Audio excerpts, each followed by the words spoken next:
et sœurs, nous sommes Voilà. Vas-y.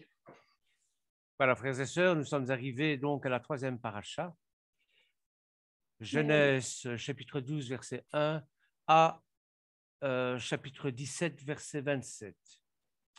Bueno, hermanos, llegamos hoy a la parasha 3, Lech Lecha, que va desde Génesis capítulo 12, versículo 1, hasta el capítulo 17, versículo 27. C'est une paracha très riche, très profonde. Enfin, vous allez dire que je répète toujours la même chose, que chaque paracha c'est comme ça, mais celle-ci, elle est, je crois, particulièrement différente des autres. Y bueno, esta es una paracha que es muy rica y profunda, y ustedes dirán que todo el tiempo les digo lo mismo, pero es que esta es particularmente especial y profunda. Nous sommes à 10 générations de Noach. Tenemos 10 generaciones de Noé. Et nous voyons que l'histoire d'Abraham n'arrive pas par hasard dans la Genèse. Y nos damos cuenta que la historia de Abraham no llega por azar al Génesis, en el Génesis. Elle fait suite à plusieurs siècles d'histoire de l'humanité qui sont marqués par des échecs. Y esto es por siglos y siglos de la humanidad que están marcados por el error. Premier échec, c'est bien sûr la chute avec Adam et Hawa. Y vemos como, por ejemplo, la caída de Adán y Eva. No. Deuxième échec, c'est la mort d'Abel, assassiné par son frère Caïn. Luego tenemos el siguiente error es el asesinato de su hermano, de Caín, de Abel por su hermano Caín. À partir de là, déjà, on voit se développer deux branches dans l'humanité. Y a partir de ahí vemos que se generan dos ramas. La première, c'est celle de Caïn, bien sûr. La primera es la de Caín. C'est une race d'hommes rebelles qui n'obéit pas à Dieu et qui amplifie le mal sur la terre. Es una raza de hombres rebeldes que no obedece a Dios y que trae el mal sobre la tierra. Et parallèlement à cette branche se développe la lignée des descendants de Seth. Y paralela a esa se desarrolla la línea de descendencia de Seth. Seth qui a remplacé Abel puisqu'il a été tué. Y Seth pues reemplaza a Abel, pues Abel fue asesinado. Il est dit des descendants de Seth qu'il n'était pas comme le fils de Caïn, mais qu'il invoquait l'Éternel. Y dicen que los hijos de Seth no eran como los hijos de Caín, sino que ellos invocaban al Eterno. Genèse chapitre 4, verset 26. Génesis capítulo 4, versículo 26. Troisième échec. Tercer error. Malheureusement, ça ne dure pas. Et à leur tour, les descendants de Seth font le mal, si bien qu'à l'époque où Noé va naître, Y vemos que los descendientes de Seth todos hacen el mal, aunque en esa época, bien que dans cette époque est né Noé. Oui, c'est ça. Bien que en esa época haya nacido Noé. Il n'y a plus que Noé, il n'y a plus que lui qui trouve grâce aux yeux de Dieu. No es sino Noé el único que encuentra gracia a los ojos de Dios.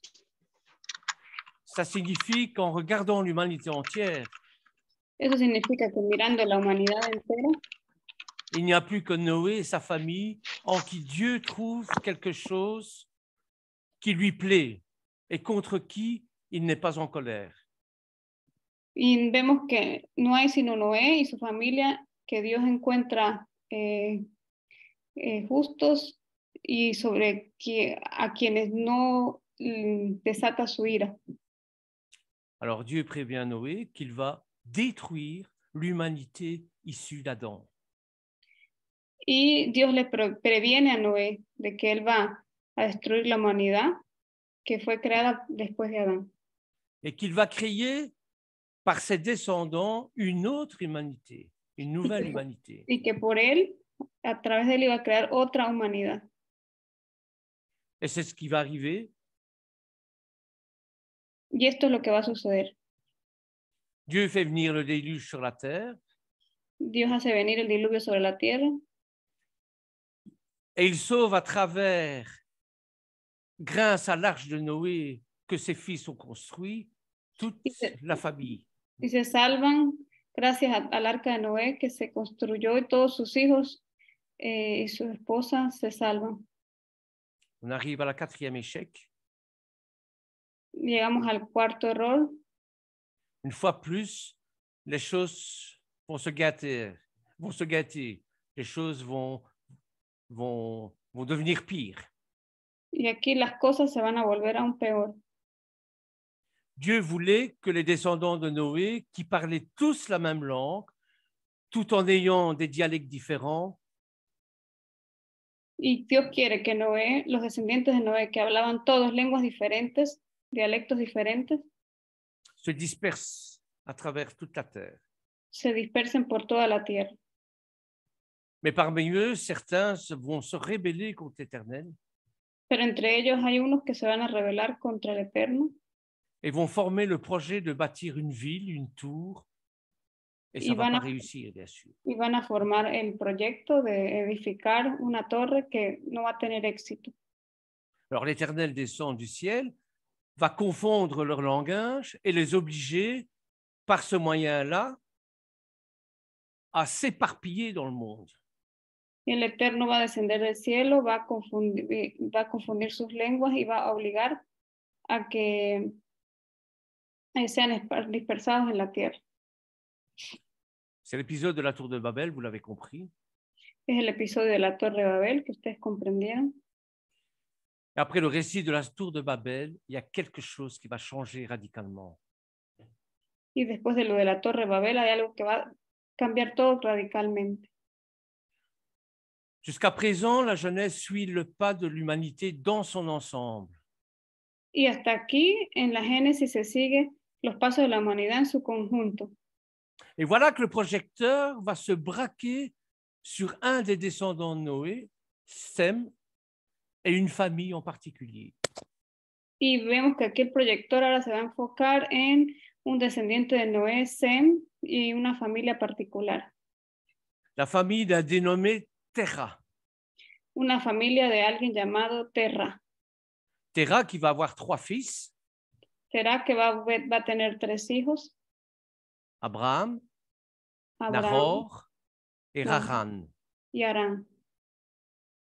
En s'intéressant à cette famille, la famille de Terah et d'Abraham, ça ne signifie pas que l'Éternel ne s'intéresse plus à l'humanité tout entière. Y el hecho de que se enfoque en la familia de Terá, el padre Abraham, no quiere decir que a Dios no le importa el resto de la humanidad. Ça signifie qu'au lieu d'agir sur l'humanité entière pour lui apporter la bénédiction, Dieu a choisi une autre méthode. Y lo que quiere decir que en lugar de actuar en la humanidad completa para darle su bendición, Dios va a escoger ahora mejor un método diferente. Et il va se concentrer sur une famille en particulier. Y se va a concentrar en una familia en particular. Pour qu'à travers elle, la bénédiction va se répandre. Para que a través de ella la bendición se extienda. Pour que toutes les familles et tous les peuples de la terre puissent être bénis aussi. Para que todas las familias y pueblos de la tierra puedan ser bendecidos también. Voilà un petit peu le résumé, l'évolution jusqu'à Abraham. Aquí un poco la evolución y el resumen hasta Abraham. Alors, comment notre paracha est décrite? Comment notre paracha nous apparaît? Así que cómo se nos describe la paracha, cómo aparece nuestra paracha. Eh bien, vous allez voir que notre paracha, c'est comme des tableaux. Y vamos a ver que nuestra paracha son como tableros, como tablas, como cuadros, pintura. pinturas. Et vous allez voir que dans ces tableaux sont très prophétiques. Y vemos que estas imágenes, estos cuadros son muy proféticos. Parce que ce qui va se passer du temps d'Abraham, ça va se perpétuer, ça va se passer jusqu'à Yeshua et même jusqu'à la fin des temps. Porque eso que ocurre con Abraham se va a perpetuar hasta la llegada misma de Yeshua. Premier tableau, c'est bien sûr l'appel d'Abraham. El primer cuadro, la primera imagen es el llamado de Abraham. Là, l'Éternel va demander à Abraham, qui a 76 ans, de tout quitter pour aller vers le pays qu'il va lui indiquer. Ahí vamos a ver cómo a la edad de 76 años Dios llama a Abraham para que deje el país donde está y vaya donde él le va a indicar. Deuxième tableau, c'est la famille. C'est une famine qui contraint, je vais dire, le premier juif, le premier nivrite, le premier nomade spirituel, à se rendre en Égypte. Y la segunda imagen es una hambruna que va a hacer que los descendientes de Abraham vayan a Egipto. Les princes du Pharaon, voyant la beauté de Sarai, la conduisent au palais. Vemos que el príncipe de Egipto, el faraón, ve la belleza de Sarai y hace que la conduzcan al palacio. Et Avram échappe à la mort car lui et Sarah se sont présentés comme frères et sœurs. Y Abraham escapa de la muerte, pues se presentaron como hermano y hermana. Mais une plaie frappe Pharaon et sa maison, l'empêchant de toucher à Sarah. Pero les cayó a Faraón y a su casa una plaga que le impidió tocar a Sara. Donc, se profile déjà l'exode dans cet épisode d'Abraham. Así que ya desde ahí vemos un poco el perfil de lo que va a ser el éxodo en esto que vive Abraham. Vous voyez que l'Égypte a un rôle très important. Y nos damos cuenta que Egipto tiene un rol muy importante. Alors, à le retour en Canaan, c'est le quatrième tableau. Bueno, el regreso a Canaán sería entonces la cuarta imagen. Lot va se séparer d'Abraham et va s'installer dans la cité de Sodome. Y Lot se va a separar de Abraham y se va a situar en la región de Sodoma. Et malgré qu'ils ne s'entendent pas, Abraham, pardon, vas-y. Y a pesar de que no se escuchan, no se Abraham va lever une armée pour aller défendre et sauver son neveu. Abraham va a levantar un ejército para ir a salvar a su sobrino. Il va libérer Lot. Él va a liberar a Lot. Et il est alors béni par Melchizedek. Y luego él es bendecido por Melquisedec, roi de Shalem. El rey de Salem. Donc tout ça, c'est très prophétique, évidemment. On ne va pas entrer là-dedans parce que c'est beaucoup trop profond pour l'instant. Y todo eso es muy profético, no vamos a entrar en detalle, pues todo es muy profundo. Et enfin, dernier tableau, Abraham va conclure une alliance avec l'Éternel. Y finalmente el último cuadro, la última imagen, en esta Abraham va a sellar un pacto con el Eterno. Qui signifie que lors de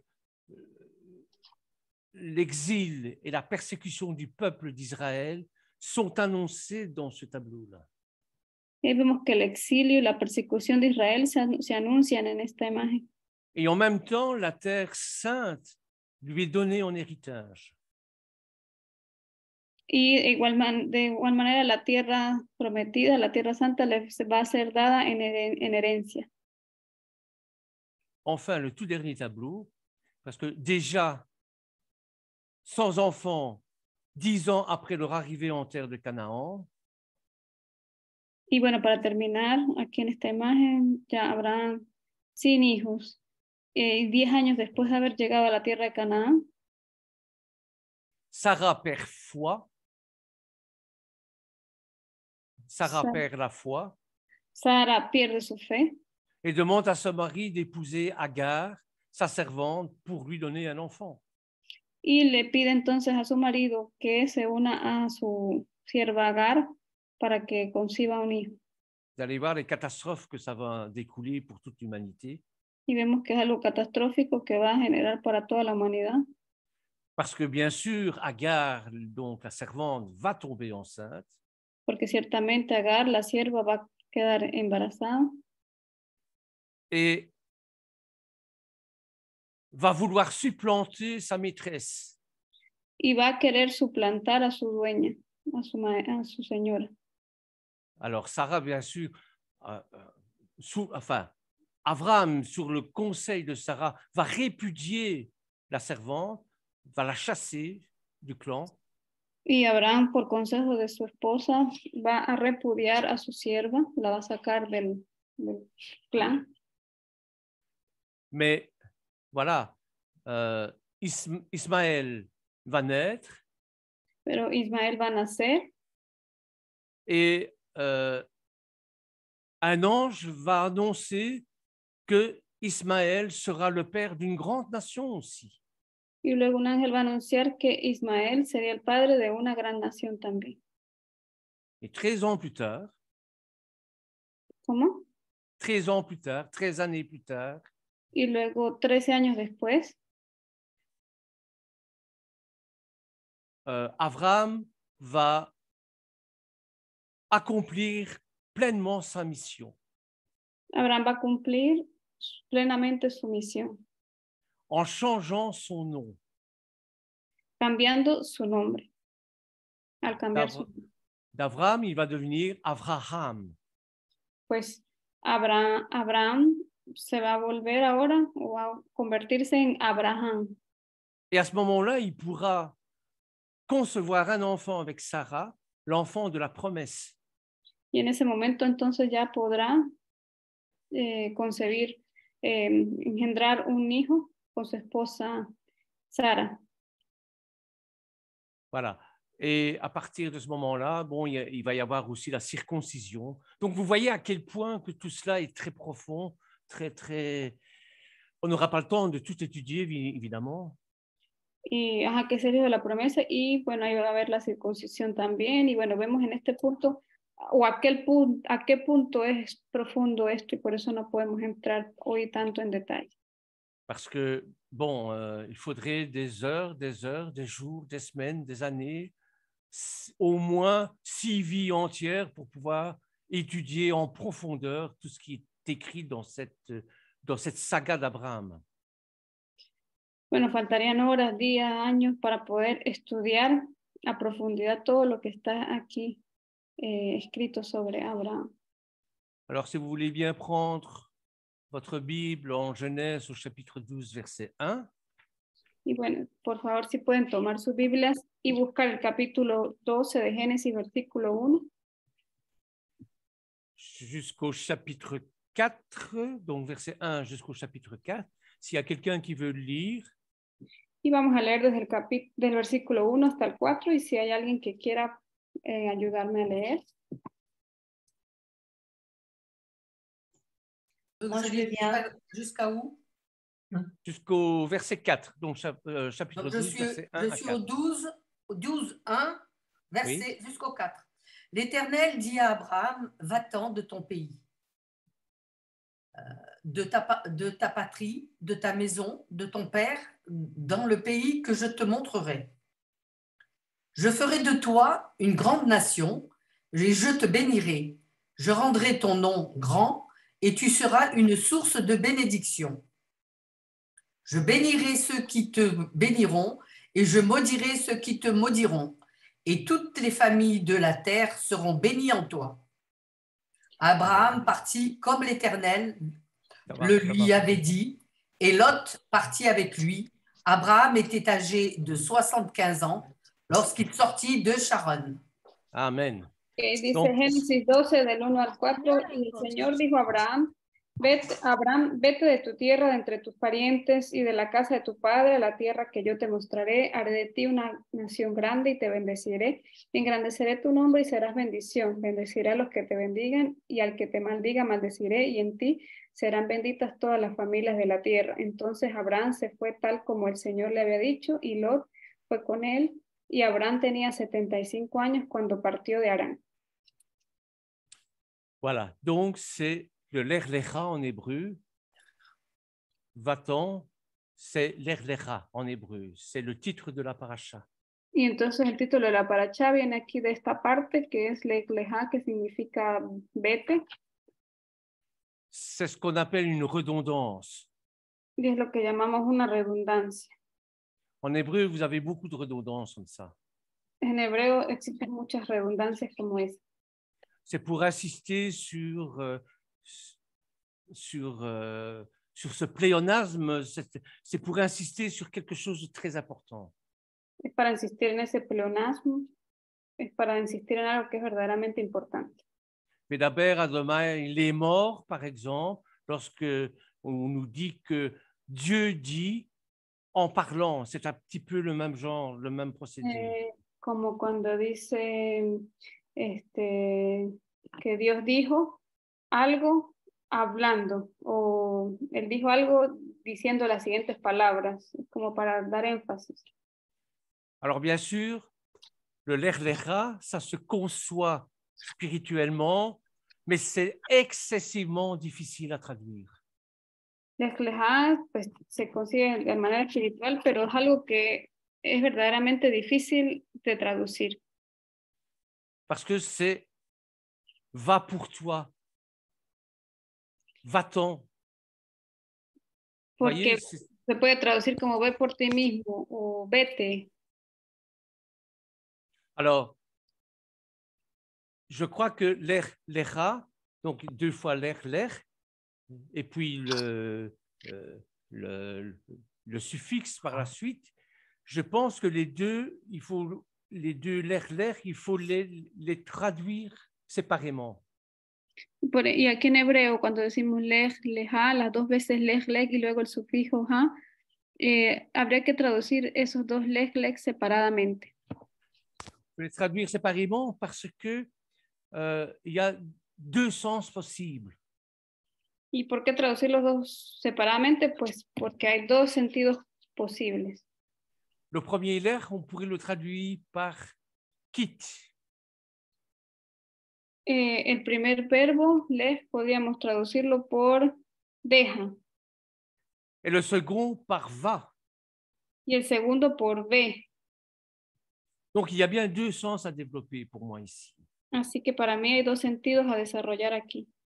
Va indique une direction, une direction. Ve indica una dirección.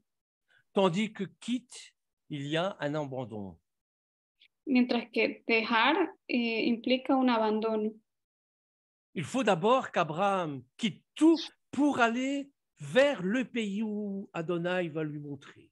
Es necesario que primero Abraham deje todo para poder luego ir al país que Dios le va a mostrar. Et quitter quoi? ¿Y dejar qué? Il a 75 ans, sa vie est presque achevée. Pues tiene 75 años y su vida está prácticamente ya culminando. À cet âge-là, on jouit de sa retraite, de sa pension, Pues de sa famille. a esa edad, por lo general, uno ya está pensionado y disfruta de su familia. Et au moment où toute sa vie est accomplie, le Seigneur lui dit, tu laisses tout, tu t'en vas. Y luego ya cuando está en el punto en el que cree que su vida ya está cumplida, entonces viene Dios y le dice, bueno, deja todo y vete. Eh bien, Abraham, l'Éternel demande à Abraham de tout quitter, mais surtout de quitter l'idolâtrie, la religion dans laquelle il se trouve. Así que Abraham le pide Dios le pide a Abraham que deje todo, pero sobre todo la idolatría y los ídolos. demande de quitter toutes les apparences de ce monde.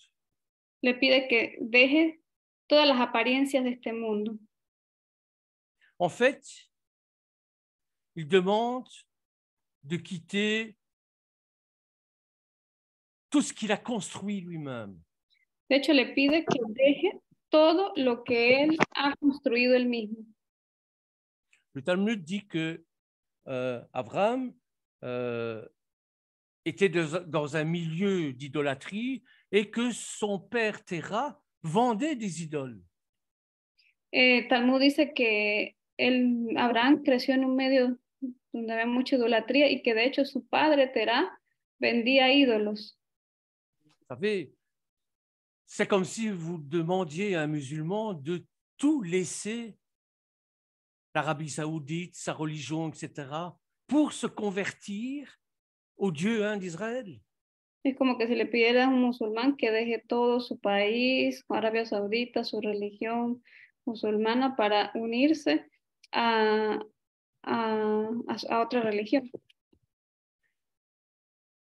Donc, il doit tout quitter, ses croyances, ses coutumes, ce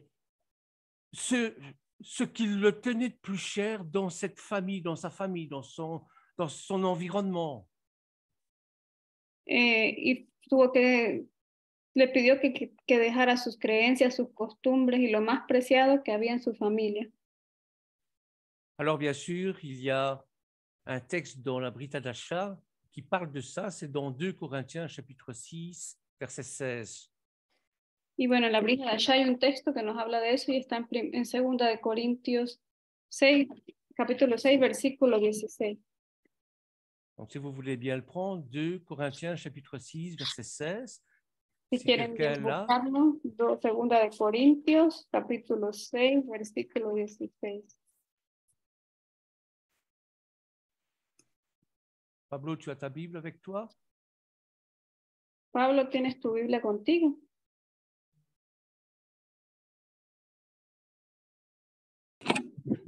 Sí.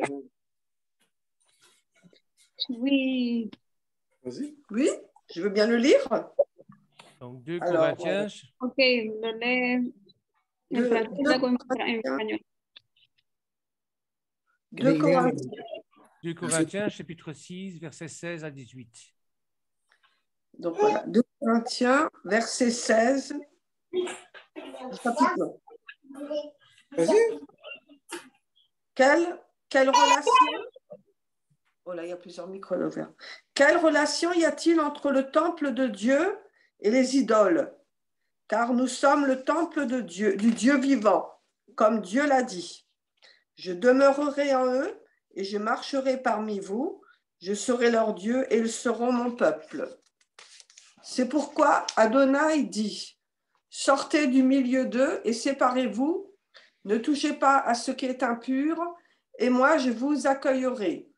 Je serai votre père et vous serez mes fils et mes filles, dit Adonai Tsebaot. Amen. Amen. Pablo va a leer en español. Segunda de Corintios, capítulo 6, versículo 16.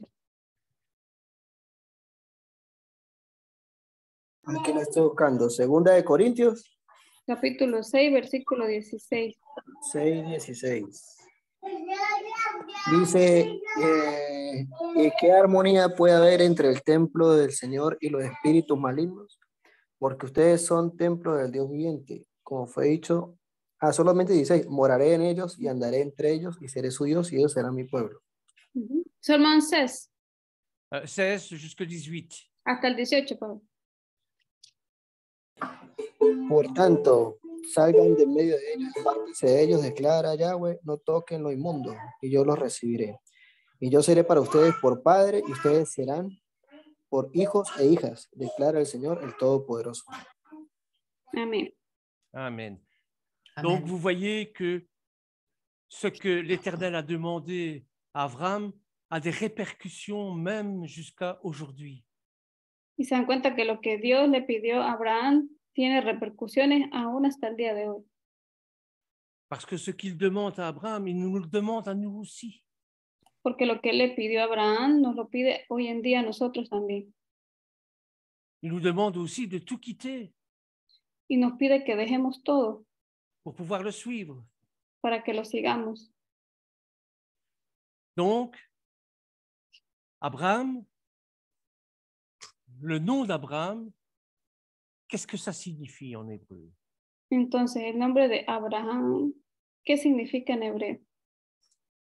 Eh bien, Abraham, il est composé de deux mots. Abraham está compuesto de dos palabras. Il y a le mot Av et le mot Ram. Está la palabra Ab y la palabra Ham. C'est-à-dire, Av, c'est Abba, le père, Ab es Abba, el padre. et c'est Ram, élevé.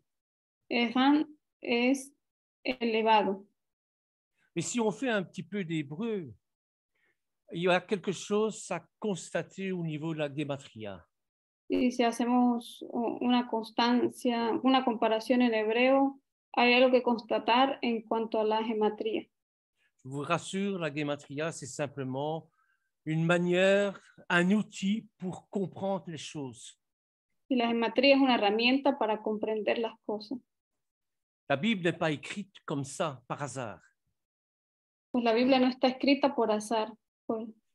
Mais la Bible est écrite, elle est hors du temps. Pues ella está fuera del tiempo.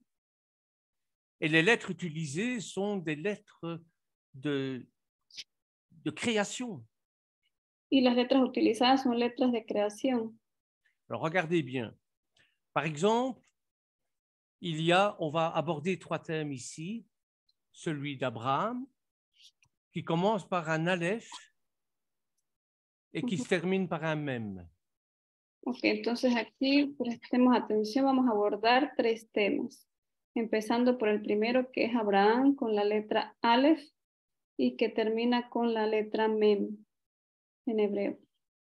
Mais déjà avant lui, l'Éternel avait déjà utilisé ce commencement et cette fin, l'aleph et le mem. Vemos que en él ya Dios había utilizado el inicio y el final, un Aleph y una Mem. Lorsqu'il a créé la dimension Adam. Cuando él creó la dimensión Adam. Là, vous avez, par exemple, l'aleph et le mem, le début et la fin, comme dans Abraham. Y vemos que tienen el mismo inicio y el mismo final como Abraham, la Aleph y la Mem. La dimension de la mer aussi. Y también la dimensión del mar. En hébreu, comment on dit la mer? ¿Cómo decimos mar en hebreo? Eh bien, ça se dit Ima. Se dice Ima. Donc, il y a toujours le aleph et le mem qui sont là. Y están siempre Aleph y Mem ahí. Donc, Abraham et Adam commencent par la même lettre et se terminent par la même lettre. Así que Adán y Abraham comienzan por la misma letra y se terminan por la misma letra. Oui, mais il y a aussi les lettres centrales. Pero también tenemos entonces las letras centrales. Alors, regardez bien. Donc, si on prend la lettre centrale d'Adam, Así que si tomamos la letra central de Adán, c'est un dalet. esa es la letra Dalet. La dalet a une valeur numérique de 4. Y la Dalet tiene un valor numérico de 4. Et le dalet représente une porte. Y la Dalet representa una puerta. Donc déjà, l'aleph qui est l'unité qui représente la force de l'Éternel, Ya por sí Aleph, que es la unidad que representa la fuerza del Eterno, va passer par une porte qui est la première lettre de David, va a pasar por una puerta que es la primera letra de David, qui est la royauté, que es la realeza, pour donner le Mashiach. para dar al Mesías. Le Mashiach, c'est le même final. Y el Mesías, el Mashiach, es la Mem final. Maintenant, si nous prenons Avram, Pero ahora si tomamos Abraham, eh bien, C'est pareil, donc la lèche est le même, nous l'avons expliqué, mais au centre du mot. Es lo mismo que las letras que ya explicamos al principio y al final, pero en el centro de la palabra.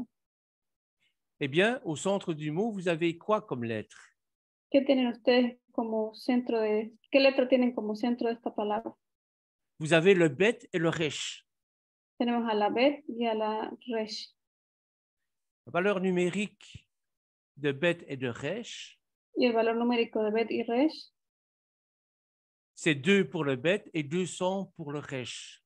es 2 para bet y 200 para resh. Et si on fait le calcul que les Hébreux font, Y si hacemos el cálculo que hacen los hebreos, 2 plus 0 plus 2, ça fait 4. 2 por, à nouveau 2, 2 Ah. plus 0 plus 2, ça fait 4. 2 por 0 por 2 hace 4. Ça veut dire quoi? ¿Qué quiere decir eso? Ça veut dire que Abraham a dans sa racine de son nom la Quiere- semence de la royauté qui va donner le Mashiach.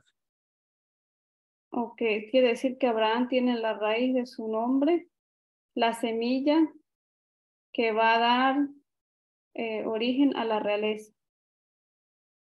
Ben, Abraham a un problème. Y Abraham tiene un problema. Abraham, le problème, c'est qu'il ne peut pas procréer. Pero el problema es que él no puede procrear. Et pourtant, on l'appelle le père élevé. Y sin embargo lo llamamos el Padre elevado.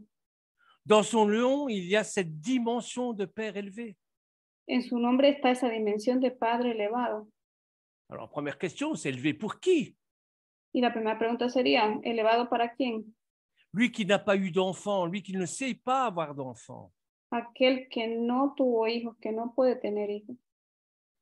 Eh bien, d'abord, Abraham est élevé pour Dieu. Pues bien, Abraham es elevado por Dios. Elle possède en lui tout ce qu'il faut pour engendrer. Él posee en él todo lo que necesita para engendrar. Je dis engendrer, je n'ai pas dit enfanter. Yo digo engendrar, no criar. Il y a une différence entre engendrer et enfanter. Hay una diferencia entre engendrar y criar.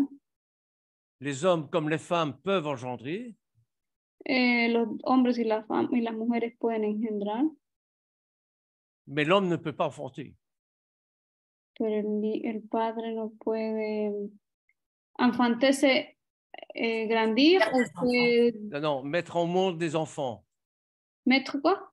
Au monde des enfants, faire naître des enfants. Entonces, me equivoqué, no es una es engendrar y la otra es dar a luz, perdón. Y tanto la mujer como el hombre pueden engendrar, pero solo la mujer puede dar a luz. Alors, Abraham a la capacité d'engendrer, mais engendrer quoi? Así que Abraham tiene la capacidad de engendrar, pero engendrar ¿qué? Ben, il va engendrer Israël, Él va a engendrar a Israel, le peuple d'Israël. al pueblo de Israel. Et c'est pour ça qu'il est élevé, Y es por eso que él es elevado. puisque l'Éternel lui dit, car toutes les nations seront bénies en toi et par toi. On peut traduire Porque les el deux. Eterno le dice, todas las naciones serán benditas en ti y por medio de ti. Tu es père, Av, tu es père, parce que j'ai mis en toi tout ce qui est nécessaire pour élever les nations jusqu'à moi, dira l'Éternel. Tú eres Je padre paraphrase. Hein. porque yo puse en ti todo lo que necesitas para engendrar y elevar las naciones a mí. Un père, c'est quoi un père? ¿Para qué sirve un padre? Allez les papas, dites-moi comment vous définiriez le père, le rôle du père. A ver, padres, díganme ustedes, ¿cómo definirían ustedes el rol de un padre?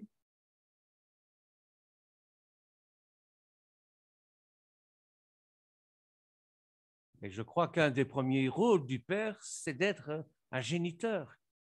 Creo que el primer rol de un padre es ser un progenitor. Je parle dans le cadre normal des choses, bien sûr, parce qu'on peut être géniteur sans être père. Hein. n'entrons pas là-dedans. Hablen del cuadro normal de las cosas, porque pues uno puede ser progenitor sin ser un padre.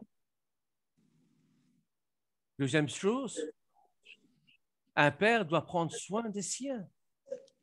De igual manera, un padre debe tener cuidado de los suyos. Un père doit être un modèle pour les siens. Y el padre debe ser un modelo para los suyos. Un modèle surtout pour son fils, pour ses enfants. Modelo sobre todo para sus hijos. C'est tellement important que le fils se réfère à son père. Es tan importante que su hijo se parezca a su padre, imite a su padre. Et aujourd'hui, on essaye de nous faire perdre cette dimension de père et de mère. Y hoy en día nos quieren hacer perder esa dimensión de madre y padre. Des dimensions de masculin, de féminin. Nos quieren hacer perder esa dimensión de masculino y femenino. Au point que certains veulent même changer de sexe. Al punto en que las personas quieren aún cambiar de sexo. Mais si vous voulez changer de sexe, vous pouvez le faire. Maintenant, on a les outils pour le faire. Y pues como hoy en día hay las herramientas, pues les dicen a la gente si quieren cambiar de sexo, pues pueden hacerlo. Mais vous ne pourrez plus jamais avoir d'enfants. Pero nunca podrán tener hijos. Et comme c'est un acte contre nature, eh bien, vous êtes d'office retiré de la pensée de Dieu. Y como es un acto contra naturaleza, entonces eres retirado directamente del pensamiento de Dios. Ce n'est pas la peine de vous expliquer le fléau qui vient des États-Unis, qui est la théorie du genre. À nouveau, pardon. Donc, ce n'est pas la peine de vous expliquer ce qu'est la théorie du genre et qui vient des États-Unis. Aunque no vale la pena explicar esa teoría del género que viene de los Estados Unidos. C'est une véritable catastrophe pour l'humanité. Es una verdadera catástrofe para la humanidad. Et on voit que l'ennemi, on voit que Satan, pour faire avorter le projet divin, y vemos que el enemigo, Satanás, para hacer abortar el proyecto divino, essaye de détruire la cellule familiale. Trata de destruir la célula familiar. Essaye de détruire ce qui est normal, c'est-à-dire le monde est créé sur la dualité, le mâle et la femelle. Bon. Y trata de destruir lo que es normal, el mundo construido sobre la dualidad, de lo masculino y lo femenino. Or, on voit aujourd'hui qu'on cautionne ce genre de choses, on cautionne qu'une femme puisse aimer une autre femme, un homme puisse aimer un autre homme, qu'un homme puisse changer de sexe, devenir femme, qu'une femme puisse changer de sexe et devenir homme. Y pues todo esto ha ocasionado que una mujer pueda decir que se enamora de otra mujer, que un hombre también se une con otro hombre, que una mujer ya quiera volverse hombre o un hombre quiera cambiarse sexo y volverse mujer. Mais de ces gens-là naîtront jamais une progéniture. Pero de esas personas no saldrá nunca una progenitura. Alors pourquoi on dit que Abraham est un père élevé? Entonces, ¿por qué decimos que Abraham es un padre elevado?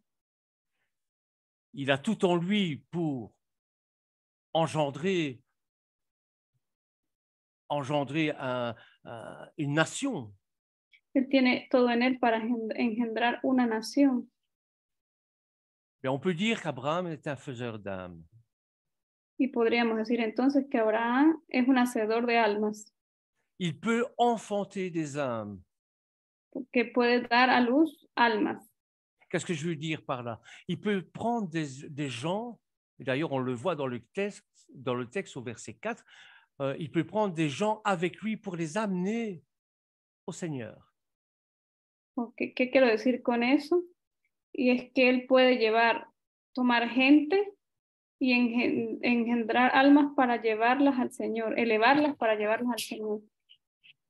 et dans le monde qui s'effondre autour de lui, comme le monde qui s'effondre autour de nous. Y que en el mundo que se desvanece alrededor de él, así como el mundo se desvanece alrededor de nosotros. Eh bien, Abraham a la semence d'engendrement. Il a cette semence du toldot, en hébreu c'est toldot. Il y a même une paracha qui s'appelle toldot. Y Abraham tiene esa semilla que le llamaríamos Toldot, que de hecho hay una parashá que se llama Toldot. Et Abraham a cette capacité de sortir des âmes de Babylone. Y Abraham Aujourd'hui, on dirait Babylone. Hein? Tiene esa capacidad de sacar almas de Babilonia. D'où son nom, Père élevé. Y de ahí su nombre de Padre elevado. Le Père représente également la loi. El Padre representa igualmente la ley. Et la mère, la compassion. Y la Madre representa la compasión. D'ailleurs, la mère, c'est l'âme de la maison. Además, la Madre es el alma de la casa. Si vous allez chez des gens qui vivent seuls, des hommes qui vivent seuls, Ustedes van a casa de hombres que viven solos. vous voyez qu'il manque quelque chose chez eux. Ustedes se darán cuenta que falta algo en ellos, en sus casas. Ça se remarque dans la décoration de la maison. Se puede ver en la decoración de la casa. C'est ce que j'appelle l'âme de la maison. Y es eso lo que yo llamo el alma de la casa. Donc, c'est donné d'abord par la mère, car quand tout va mal, vers qui on va? Pardon. Donc, cette âme, elle est donnée par la mère. Y esa alma es dada por la madre. Et quand tout va mal, vers qui on va? Y cuando todo está mal, ¿hacia quién vamos? Ben moi, quand tout allait mal, j'allais pleurer dans les jupes de ma maman. Cuando todo me salía mal, yo iba a llorar en la falda de mi mamá. C'était mon refuge. Era mi refugio. Donc, on va vers la mère. Vamos siempre a la mamá. Et la maison représente également la matrice de la mère. Y la casa representa también la matriz de la madre. Avoir une maison, c'est un retour dans les entrailles de sa mère quand plus rien ne va. Y tener una casa es regresar a la mamá cuando las cosas no funcionan. Le monde a été conçu selon le principe du Père, de la loi. El mundo ha sido concebido según el concepto de Padre, la ley, Et non pas sur le principe de la grâce. y no sobre el principio de la gracia. La grâce qui ne peut exister sans la loi. Gracia que no puede existir sin la ley. Il faut d'abord une loi. Es necesario, Donc, il faut d'abord la loi pour que vienne la grâce. es necesario primero la ley para que luego llegue la gracia. C'est quoi la grâce? Mais la grâce, c'est simplement lorsque vous transgressez une loi et que vous êtes puni, c'est à ce moment-là que la grâce peut agir. ¿Qué es la gracia? Cuando transgredes y eres castigado, es en ese momento que la gracia puede accionar o actuar. Regardez, il y a quelque chose de formidable. Je l'ai découvert bêtement en relisant Bereshit. Aquí leyendo Bereshit descubrí algo formidable. Au chapitre 2, verset 4. En el capítulo 2, versículo 4 de Génesis. Je vais vous le dire en hébreu et puis je vais vous le dire en français. Mais je vais vous dire pourquoi. Je n'ai pas eu le temps de faire un PowerPoint, mille excuses. Yo lo voy a leer en hebreo, luego en francés, y no tuve tiempo de hacer un PowerPoint para mostrarles, pero me disculpo. Voilà, il nous est dit donc en Bereshit, chapitre 2, verset 4. Nos dice en Génesis capítulo 2, versículo 4. Ele toldot hashamayim ve'aeretz beyi baraham. Et c'est sur le mot Baharam que je voudrais attirer l'attention. Y de todo lo que leí en hebreo, quiere prestar atención sobre todo a la palabra Baharam. Donc, ça veut dire, voici les origines des cieux et de la terre quand ils furent créés. Y el versículo dice en español, estos son los orígenes de los cielos y de la tierra cuando fueron creados. Lorsque l'Éternel Dieu fit une terre et des cieux. En el día en que el Señor Dios hizo la tierra y los cielos. Le Bei Baram, ¿De cuál? le Bei Baram, le terme en hébreu Bei Baram, El término en hebreo, Bei Baram, est l'anagramme d'Abraham. es el C'est l'anagramme d'Abraham. es el, se me olvidó la palabra en español, anagrama de Abraham. Ça veut dire quoi? ¿Qué quiere decir eso? Ça veut dire que le monde est fondé sur le principe d'Abraham. Quiere decir que el mundo fue fundado sobre el principio de Abraham, Le principe du Père qui représente la loi. el principio del Padre que representa la ley, Car il faut des lois pour créer un monde. porque se necesita ley para poder crear un mundo. Il faut des lois physiques, Se necesitan las leyes físicas, il faut des lois chimiques, se necesitan leyes químicas, il faut des lois biologiques, se necesitan leyes biológicas, génétiques, etc. leyes genéticas, etc. Et on ne sait pas changer les lois que l'Éternel a fait pour créer le monde. Y no podemos cambiar las leyes que el Eterno creó o estableció para crear al mundo. Il y a des lois morales aussi. También tenemos leyes morales. Et si on les transgresse, eh bien, le monde va s'écrouler. Y si las transgredemos, entonces el mundo se va a desvanecer. Et les toldot, c'est dans Bereshit 2, verset 4 aussi, c'est les deux premiers mots, c'est Ele toldot en hébreu. Y tenemos las dos primeras palabras de este versículo en Génesis 2:4, que es el toldot. Toldot qui veut dire les engendrements, O toldot, que quiere decir las cosas engendradas. ça vient de Doub et ça vient de Elet. Et Yelet, ça veut dire quoi? Ça veut dire l'enfant. Y eso viene de Yelet. Yelet, ¿qué quiere decir? Niño. Donc, on pourrait traduire par « Voici les engendrements du ciel et de la terre, selon le principe d'Abraham qui donne des enfants. » Podríamos traducirlo como aquí están las cosas engendradas, los cielos y la tierra de Abraham, que dio... tu peux répéter parce que j'ai perdu l'idée. Ce sont la traduction. Donc, ce sont les engendrements du ciel et de la terre selon le principe d'Abraham qui donnent des enfants. Ajá, estas son las cosas engendradas, los cielos y la tierra, según el principio de Abraham, del Padre que da hijos. Les forces créatrices commencent par 2 lettres. La fuerza creadora comienza por 2 letras. Ces 2 lettres sont l'Aleph et le Bet. Et las letras son Aleph y Bet. Et ça veut dire Av, le Père. Y quiere decir Av, el Padre. Avec la signification du Bet qui est la dualité, le chiffre 2, valeur con el numérique. Significado de Bet, que es la dualidad con valor numérico 2. Et M en hébreu veut dire aussi la mère, comme je vous le disais tout à l'heure. Y Em en hebreo quiere decir la madre. C'est celle qui va enfanter la différence. Y es eso lo que va a dar a luz la diferencia. La différence avec engendrer, bien sûr. La diferencia con engendrarse. Donc, il y a un terme en hébreu qui est tiré de im, ima, m, et qui est la compassion. Y un término de Em, sacado de Ima, que la madre, que es la compasión. La compassion, ça se dit chacham en hébreu. La compasión se dice jajam en hebreo. La compassion, la miséricorde, la Que es la grâce, compasión, la misericordia, la gracia, le sein maternel, el seno materno, les entrailles. las entrañas. La compassion, c'est la marque de Dieu, la nature de Dieu.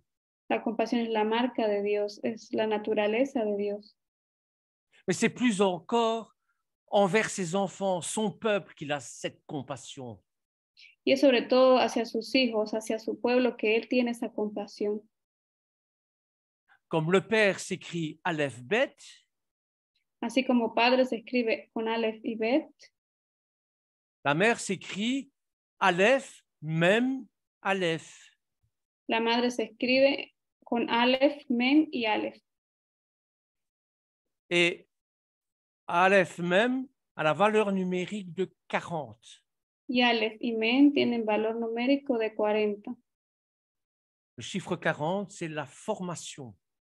Y la cifra 40 significa la formación. 40 ans du peuple juif dans le désert. 40 años del pueblo en el desierto. Vous connaissez tous les chiffres 40 qui sont dans la Bible et qui signifient une formation. 40 jours dans le désert pour Yeshua. Todas las cifras de 40 que se mencionan en la Biblia y que significan una formación, como los 40 días en el desierto de Yeshua. Et regardez ce qu'il nous dit le prophète Isaïe au chapitre 49, verset 14. Y recordemos lo que nos dice el profeta Isaías en el capítulo 49, versículo 14. Jusqu'au chapitre 16, si quelqu'un veut le prendre. Hasta el versículo 16. Si alguien quiere buscarlo.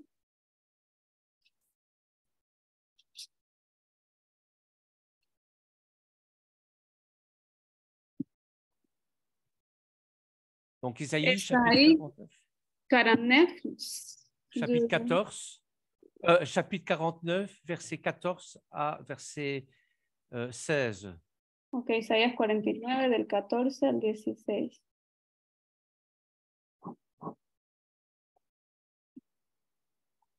Bien, je vais le lire puisqu'il y a personne qui se dévoue. Isaïe, chapitre 49, verset 14, nous dit ceci.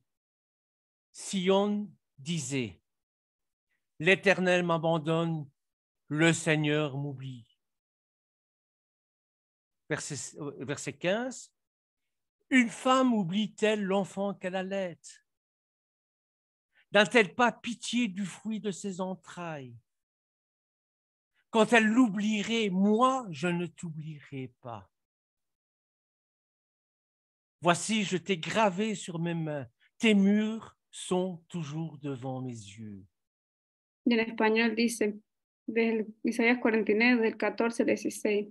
Pero Sión dijo, el Señor me ha abandonado, el Señor se ha olvidado de mí. Versículo 15. ¿Puede una mujer olvidar a su niño de pecho sin compadecerse del hijo de sus entrañas? Aunque ellas se olvidaran, yo no te olvidaré. 16. He aquí en las palmas de mis manos te he grabado, tus muros están constantemente delante de mí. Donc vous voyez que le Seigneur, l'Éternel, ne nous abandonne pas, il nous aime comme une mère. Y se dan cuenta que el Eterno no nos abandona jamás porque nos ama como una madre. Alors pour moi, un faiseur d'âme, c'est quelqu'un qui est capable de sortir les autres de Babylone, qu'on dirait aujourd'hui. Aquellos que logran sacar a otros de Babilonia. C'est quelqu'un... Excuse-moi. Vas-y.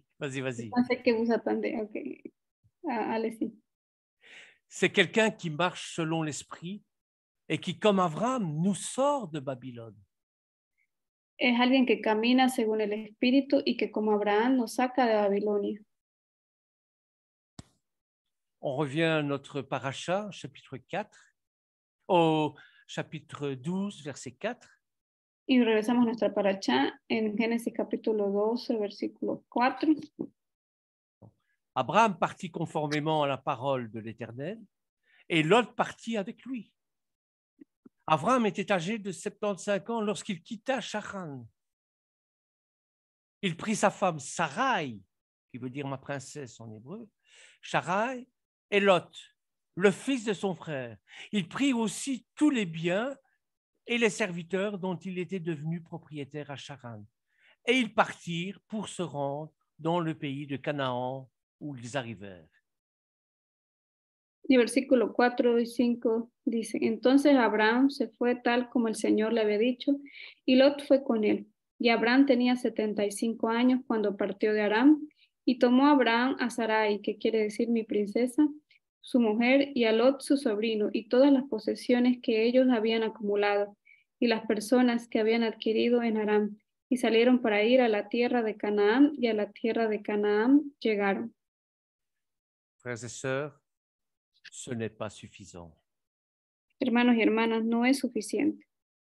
L'homme doit devenir son nom.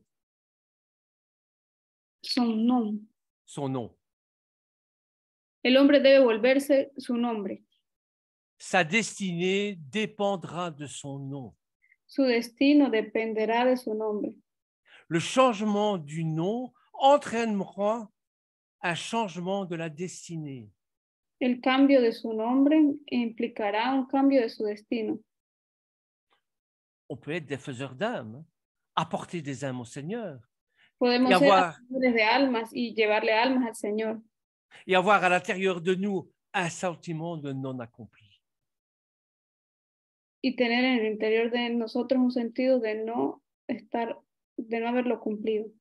Pourquoi ce sentiment de non accompli? ¿Por qué ese sentimiento? Pourtant, nous aimons le Seigneur, nous aimons parler de lui, nous le prions, en son nom, nous chassons les démons, nous chantons, nous l'adorons. Pourquoi ce sentiment de non Nosotros accompli? amamos al Señor, oramos, cantamos, echamos demonios en su nombre, lo adoramos. ¿Por qué ese sentimiento entonces? Nous avons foi en lui.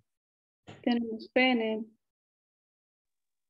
Eh bien, il nous manque quelque chose. Pues bien, nos falta algo. C'est ce changement de nom. Y es ese cambio de nombre. C'est accepter que l'Éternel s'invite dans notre nom, épouse notre identité. Es aceptar que el Eterno quiere cambiar nuestra identidad.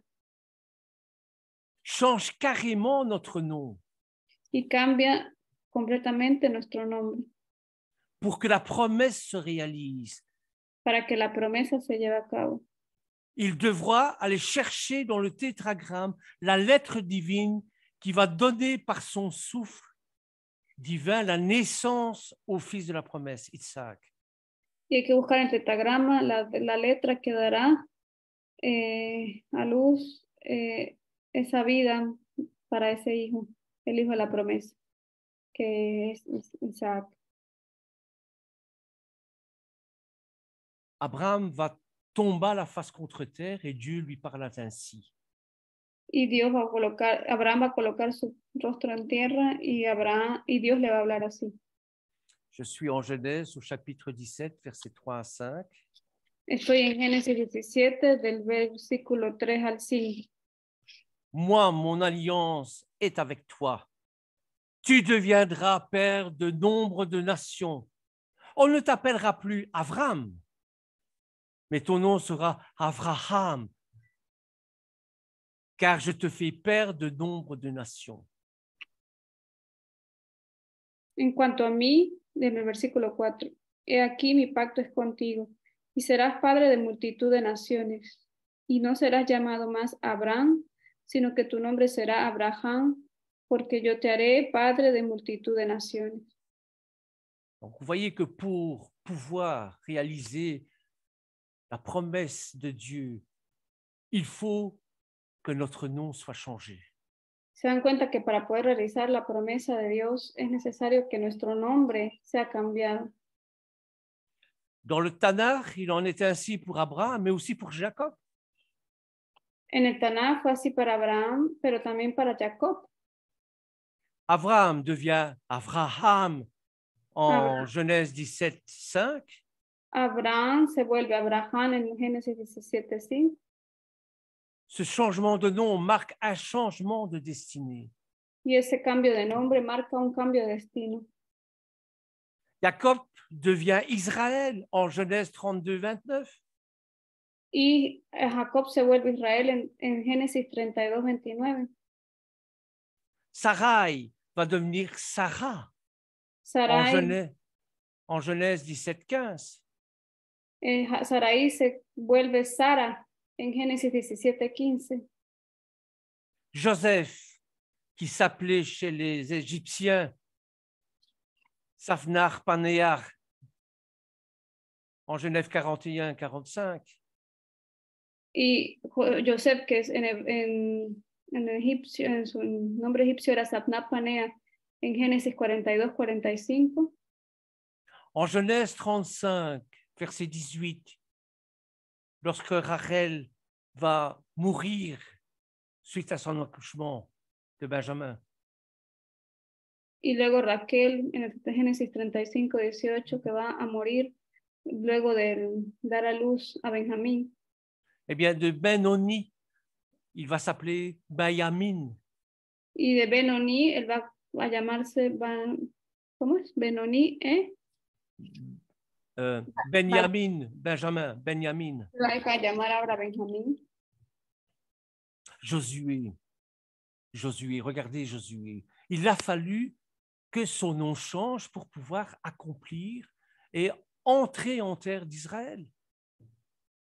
Igual que Josué,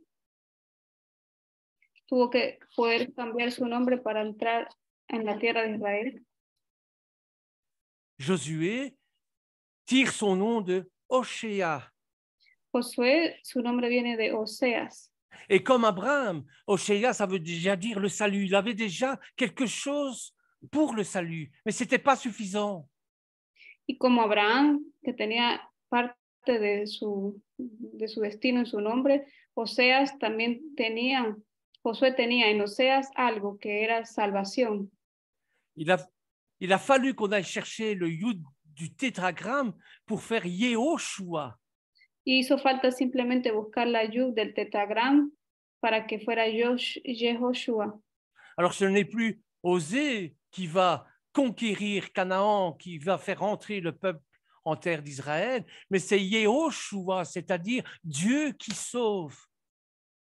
Y no es Oseas quien va a sacar, a hacer pasar al pueblo de Israel a la tierra prometida, sino que hace falta que sea Yehoshua, Dios que da salvación. Vous voyez la différence? ¿Ven la diferencia? On peut faire la même chose pour Gédéon, Podemos hacer lo mismo con Gedeón, Naomi, Naomi, Daniel. Daniel. Dans la Brit Hadasha, vous avez Simon. En la Brija de allá tenemos Simón. Simon, que Yeshua va renommer Képhas. Simón, que Yeshua va a nombrar ahora Kefa, Pedro. Saul, qui va devenir Paul. Saulo, que se va a volver Pablo. Alors, vous avez compris, lorsque un personnage biblique change de nom, c'est un signe très fort et une indication puissante. Sabemos que cuando un personaje bíblico cambia de nombre es una señal poderosa. Une indication puissante qui reflète quelque chose de son itinéraire de vie. Quelque chose va changer complètement. Y es una indicación poderosa que refleja algo completamente nuevo. D'ailleurs, Josué s'appelle d'abord Oshéa, fils de Nun. Y Josué se llama primero Oseas, hijo de Nun. Et c'est Moshe qui va aller chercher le Yut. Y es Moisés el que va a buscar la yud y se la va a agregar. Vous avez ça dans Nombre au chapitre 13, verset 16. Tienen eso en Números 13, versículo 16. Donc, tels sont les noms des hommes que Moshe envoya pour explorer le pays. Moshe donna Oshéa, fils de Nun, le nom de Josué. Está acá en decir, Ah, pardon, oui. Números 13, 16, cuando dice, así se llamaban los hombres a quienes Moisés envió a reconocer la tierra, pero a Oseas, hijo de Nun, Moisés lo llamó Josué. Et déjà, il avait cette racine du salut en lui, cette racine trinitaire qui est Oshéa, qui veut dire sauver. Y ya él tenía esa raíz de salvación en su nombre, Oshéa, que es salvación. Alors voilà, frères et sœurs, je regarde un peu l'heure. Bueno, hermanos y hermanas, creo que ya es casi la hora. Voilà. Je vais terminer ici. On pourrait encore dire beaucoup de choses. On pourrait Voy se a poser terminar d'autres aquí. questions. Podríamos decir muchas otras cosas, podríamos hacernos más preguntas. La question qui suivait ceci, c'était est-ce que je suis certain que Avram adorait les faux dieux? Y una pregunta continuaría, la que continuaba era, y estoy seguro de que Abraham adoraba a dioses falsos. Et par les Écritures, je pouvais vous montrer que oui, il adorait des faux dieux. Y por las escrituras podemos demostrar que sí, él adoraba a dioses falsos.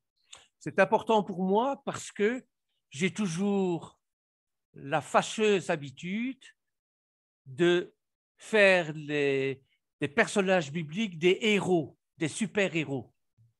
Y es importante para mí porque yo tengo el hábito de hacer de los personajes bíblicos unos héroes. Alors que la Torah nous dit non, ce sont des gens comme vous et moi, des gens qui sont faillibles, des gens qui pêchent, mais que l'Éternel a choisi. Pero en realidad la Biblia nos dice que ellos, la Torah nos dice que son gente que son débiles, que ellos también han cometido errores y han pecado. Alors voilà, je vais terminer par une petite prière, si vous voulez bien. Voy a terminar con una oración, si ustedes quieren. Seigneur, Père Tout-Puissant, Dieu éternel, Señor Padre poderoso, te damos gracias. change mon nom afin que la réalisation de ton projet divin se fasse. Cambia mi nombre con la finalidad de que tu proyecto divino se lleve a cabo.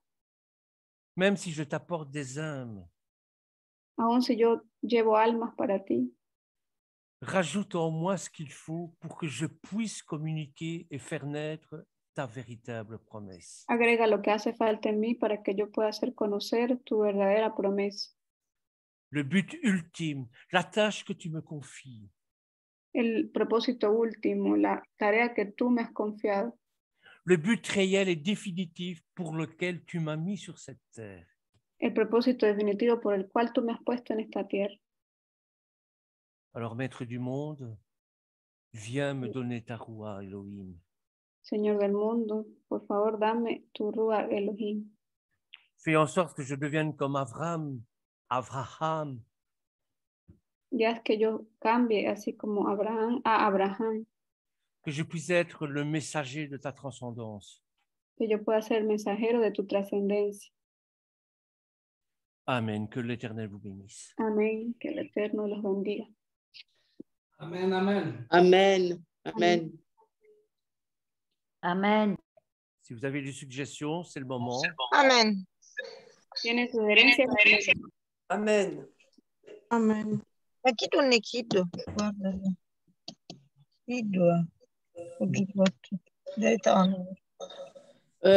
Jeanne, on entend.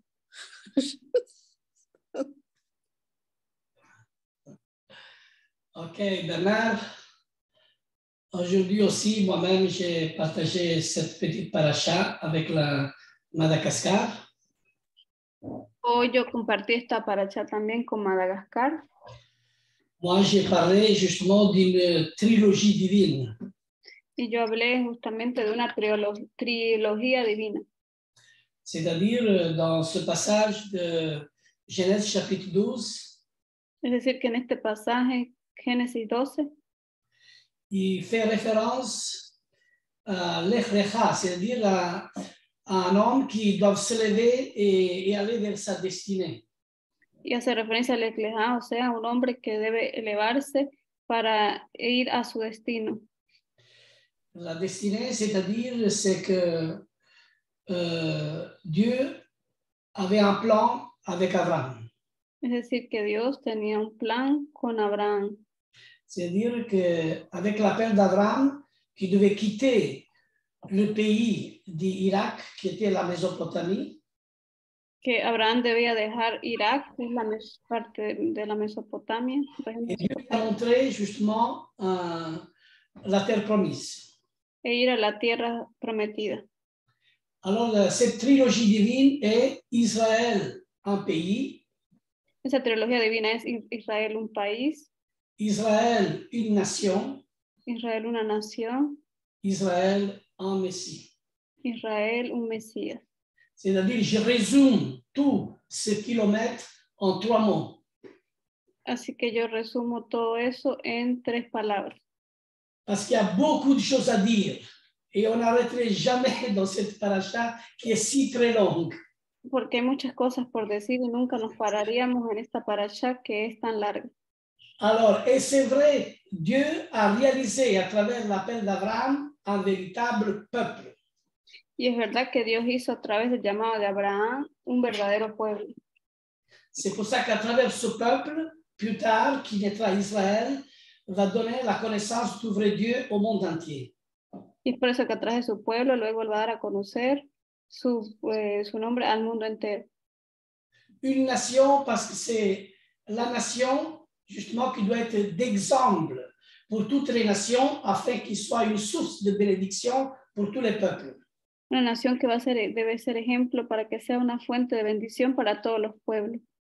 Mais justement, c'est là qu'on trouve le mot la greffe pour la première fois avec les mots que l'Éternel a dit à Abraham. Y ahí es donde encontramos la palabra de añadir en la palabra La greffe. Añadir, greffe. Voilà, oui, la greffe, est greffée. C'est-à-dire que Dieu a dit, je bénirai toutes les familles de la terre, toutes les familles de la terre seront greffées en toi, voulant dire, seront bénies en toi. O sea, todas las naciones de la tierra serán añadidas, unidas a ti, o sea, serán bendecidas todas por ti. C'est pour ça qu'en Galate, on dit que tous ceux qui acceptent Yeshua, ils sont aussi appelés fils d'Abraham. Por eso que en Gálatas dicen que todos aquellos que acepten a Yeshua serán llamados hijos de Abraham. C'est la promesse. Y esa es la promesa. Et ce qui me frappe vraiment dans cette paracha, c'est que Dieu a dit à Abraham, lève les yeux. Y algo que me llama la atención de esta parasha, que me toca, es que él dice que Dios le dijo a Abraham que elevara los ojos. Et quand il lève les yeux, il voit vers le nord, le sud, l'est et l'ouest. Y cuando él eleva los ojos, le dice que mira al norte, al sur, al este y al oeste. Et voilà le message de Golgotha, de la croix, Y ahí está el mensaje del Gólgota, la cruz, où toutes les familles de la terre seront bénies. donde todas las familias de la tierra serían bendecidas. Ça, c'est justement ce que j'ai partagé aujourd'hui, ce que j'ai évolué, plus ou moins 35 minutes. C'était une grande bénédiction pour Madagascar. Y eso fue lo que compartí el día de hoy en 35 minutos, que es una bendición para Madagascar. Merci aussi à Bernard pour son partage. Aujourd'hui, encore une bénédiction en plus. Y gracias a Bernard por compartir una bendición de más. Tellement c'est riche cette paracha parce qu'il nous introduit dans tellement de sujets qu'on ne finirait jamais de parler. Tellement que c'est profond parce qu'il faut vraiment se lever et aller vers la destinée. Una paracha con muchos temas profundos porque verdaderamente hay que elevarse para poder entrar a la tierra prometida. Même nous, on doit se lever. Même nous, on doit être levé de notre propre trône. Se lever et aller, partir, aller vers la destinée que Dieu nous a donnée, comme il a donné à Abraham. Aún nosotros tenemos que elevarnos e ir hacia el destino que Dios nos ha expuesto. Parce que nous sommes aussi fils d'Abraham. Porque somos también hijos de Abraham. Je vais juste là parce que je ne vais pas répéter toute la prédication d'aujourd'hui, ce que j'ai dit. Y bueno, paro aquí porque no voy a repetir toda la predicación. C'est juste une petite résumé. Merci pour ce partage, pour cette belle paracha. Merci à Bernard et merci à tout le monde pour leur présence. Gracias por la parasha, gracias a todo el mundo por su presencia. Que l'Éternel nous bénisse. Que el Eterno. Amén. Il y a une suggestion qui a remarqué quand je vais lire, c'est Rossella, sur Rossella qui dit comment ça fait que le nom d'Isaac n'a pas été changé. Je pense que c'était ça. Oui, c'est ça, Lorenzo. Ah oui. OK. Est-ce qu'il y a quelqu'un qui pourrait aussi répondre à cette question? Moi, peut-être. Hay una pregunta que hizo la señora Rosela, que es, ¿por qué Isaac no cambió su nombre? ¿O por qué no se le cambió el nombre a Isaac? ¿Alguien quiere responder? Si Pedro connaît, si Bernard, si Ruben, si Lionel, je pourrais aussi donner ma pensée aussi. Hein. Je laisse la réponse à vous. Si alguno tiene alguna respuesta, si no, yo la doy. Bien. Je peux Oui, répondre? Oui. Oui. Et chacun de nous, on peut donner. Ouais. Bon. Itzhak, en hébreu, ça veut dire il rira. En Isaac, en hebreo, significa el reirá. Il faut se remettre dans le contexte, c'est-à-dire, il y a 3 messagers qui vont se présenter à la tente d'Abraham. Ahí hay que entrar en contexto. Hay 3 mensajeros que van a ir y se van a presentar en la tienda de Abraham. Ce sont 3 messagers de Dieu. Son 3 mensajeros de Dios. Et ils vont dire à Sarah, qui a 90 ans, tu vas tomber enceinte, tu vas concevoir un fils. Le van a decir a Sara, que tiene 90 años, que va a quedar embarazada y que va a concebir a un hijo. Bon, mettez-vous à la place de Sarah, 90 ans, vous allez dire que vous allez avoir un enfant, vous allez se mettre à rire. Y ponte en el lugar de Sara, que tienes 90 años y te digan que vas a tener un hijo, te vas a echar a reír. Mais c'est ça l'humour de l'Éternel. Pero ese es el humor del Eterno. Ça veut dire que lorsqu'elle se met à rire, il y a un des messagers qui va lui dire, eh bien, puisque tu ris, il s'appellera, il rira au futur. Déjà, il y a... Cuando él se echa a reír, le dice, uno de los mensajeros le dice, como te echaste a reír, pues tu hijo se llamará, él reirá. Donc, il y a déjà une notion prophétique dans tout ça. Ya hay una noción profética en todo esto. Parce que Isaac, c'est le fils de la promesse. Porque Isaac es el hijo de la promesa.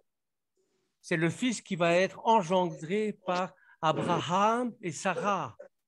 Es el hijo que va a ser engendrado por Abraham y Sara. Oui, Bernard, est-ce que son nom il a été changé? Pourquoi il n'a pas été changé? Il n'a pas besoin d'être changé parce que c'est le fils de la promesse. Ah, ok. No necesita cambiarse porque es el hijo de la promesa. Ok. Mais aussi Bernard, parce que il était aussi le premier qui a eu aussi la circoncision au 8e jour.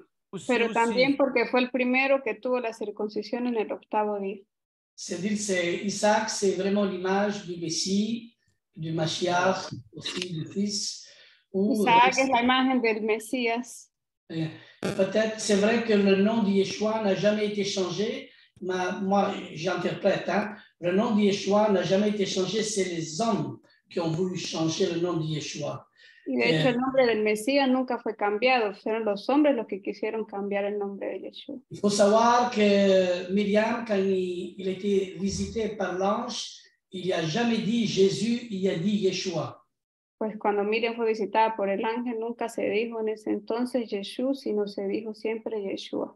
Ce nom est unique, ne change pas et n'a jamais changé. C'est les hommes qui ont changé le nom de Yeshua en Jésus. Ese nombre es único y nunca ha sido cambiado. Son los hombres los que cambiaron de Yeshua. C'est pour ça que l'image pour moi typique entre Isaac et Mashiach ne peut pas être changeable. Non? Por eso que la imagen de Isaac en Yeshua no puede ser cambiada. Comme Yeshua il a porté la croix, Isaac aussi a porté le bois pour être sacrifié. Como Yeshua llevó la cruz sobre sí, Isaac también llevó madera sobre él para el sacrificio. Comme Yeshua il a porté la croix et dirigé vers le lieu pour être sacrifié, aussi Isaac il a porté le bois pour à la montée pour être sacrifié. C'est quelque chose qui ne doit pas changer. Il doit avoir vraiment l'image typique parfaite du Messie, c'est inchangeable. Y es algo que no puede cambiar, sino que es la imagen típica del Mesías y es intercambiable. Moi, je le vois comme ça. Après, s'il y a d'autres suggestions, les suggestions sont les bienvenues. Yo lo veo así, pero si hay alguna otra sugerencia, es bienvenido. Non, c'était magnifique. C'était une réponse, des réponses. Bernal, le pasteur, des réponses, je dis très clair. C'est une explication, comme on dit, claire. Voilà, ça va. C'est ça, il n'y a pas d'autre réponse. Il n'y a pas d'autre réponse. Je pense. C'est l'image de Messi, il n'y a pas besoin de changement. Absolument, ne change pas. C'est-à-dire, c'est les hommes qui essayent de changer, et c'est le problème. Si on change le nom d'Isaac, alors on aurait dû changer aussi le nom à Mashiach. C'est impossible. C'est pour ça que Isaac reste intègre, reste comme Yeshua, reste parfait. Impossible de changer. Y Isaac, Amén. como es la imagen del Mesías, pues no se le podía cambiar el nombre, sino habría que cambiarle también el nombre al Mesías, y como él es la imagen de él, pues se queda así, es perfecto. D'ailleurs, dans le nom de Jacob, c'est Dieu qui a voulu changer le nom de Jacob en Israël. Pourquoi? Ahora, si Dios cambió el nombre de Jacob a Israel, ¿por qué lo hizo? Jacob, c'est la vieille nature, et Israël, c'est la nouvelle nature. Jacob es la vieja naturaleza y Israel es la nueva naturaleza. Et Hachem dit, maison de Jacob, comme c'est écrit dans Ésaïe chapitre 2, verset 5. Maison de Jacob, il ne dit pas maison d'Israël. Il dit, maison de Jacob, viens à la lumière. Viens à la lumière pour être appelé Israël. Viens à la lumière pour que tu sois Israël, lumière du monde. Y como dice, creo que es Isaías 2:5.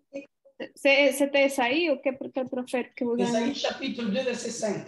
Isaías capítulo 2, versículo 5, cuando le dice Jacob, casa de Jacob, ven a la luz para poder ser llamado Israel, la luz del mundo.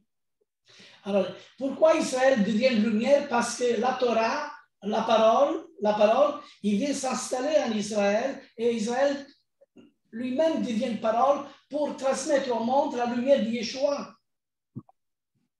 Jacob, non, Israël, Jacob, c'est la nature qui change, mais Israël est celle qui reçoit la parole, et quand la parole demeure en Israël, c'est là qu'Israël veut dire lumière du monde, et Israël est celui justement qui apporte au monde la lumière. C'est pour ça qu'Israël veut dire soldat de Dieu. Porque Jacob es el que recibe la palabra y es la que se vuelve la luz del mundo y la palabra para el mundo. Ok, on pourrait beaucoup Ouais, dire. c'est bien, Lorenzo, hein. C'est très bien, magnifique. Oh, Parce là, que je rentre, j'avais reçu aussi. Hein. Je rentre sur mon élément, ce sont toujours des enseignements que j'apporte presque tout le temps, tous les jours. Je parle de ça et c'est quelque chose que j'aime beaucoup. Et parfois, l'Éternel utilise les deux. Il utilise Jacob et Israël. Bien sûr. Dans quel verset? Jacob a été créé, Israël a été formé. C'est la différence. C'est-à-dire voilà. Jacob, il est issu, Jacob, justement, il veut dire rusé, menteur. Jacob est justement la nature pécheresse. Hein? Mais quand tu deviens d'Israël, tu abandonnes ta vieille nature pour devenir d'Israël. Et c'est la nouvelle naissance d'un croyant qui est Jacob, et après devient une nouvelle naissance pour vivre Israël. Maintenant, Israël est la Torah, il suit la Torah, les commandements de Dieu, on reste encadré. C'est ça l'Israël. C'est pour ça qu'il y a Israël appelé, Israël choisi, Israël élu. Et il y a toute une dimension, toute une profondeur à ça. Hein? OK, s'il y a autre question, on est là. Sinon, on va dire à Joël qu'il nous chante un bon chant. Et Ruben aussi. Ruben! La la la la la la la la.